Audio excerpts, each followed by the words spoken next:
অন্যদিকে শুধু ক্ষমতার দখল বা গোষ্ঠী দ্বন্দ্ব নয়, ভাঙর খুনে উঠে আসছে জমি বিবাদও। গ্রেপ্তার রফিকুল খান। রাজ্জাকের সঙ্গে দীর্ঘদিন ধরেই জমি সংক্রান্ত অশান্তি রফিকুলের দাবি, পুলিশ সূত্রে গ্রেপ্তারির সংখ্যা বেড়ে 5।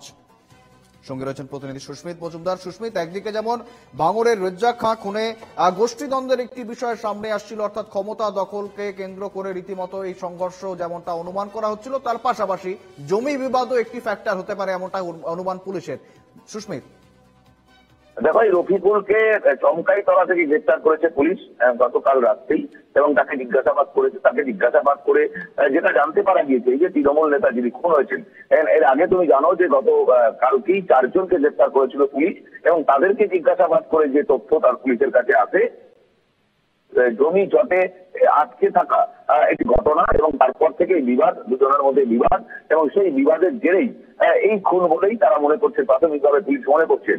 এবং এই খুনের সঙ্গে যারা যারা জড়িত রয়েছেন, কি সেই সময় তাকে তার যে কল লিস্ট, এবং তাকে কেউ হুমকি দিয়েছিল কিনা, তাকে এই বিষয়টা নিয়ে তার সঙ্গে বাগবিতণ্ডা হয়েছিল কিনা, সমস্ত বিষয়টিতে 4 জনকে আটক করা, এবং যিনি খুন হয়েছেন তার ফোন, এই টোটাল তার ফোন কল লিস্ট ট্র্যাক করে দেখতে পারা গিয়েছে এই রফিকুলের সঙ্গে বাগবিতণ্ডা, উত্তপ্ত বাক্য বিনিময় হয়েছিল।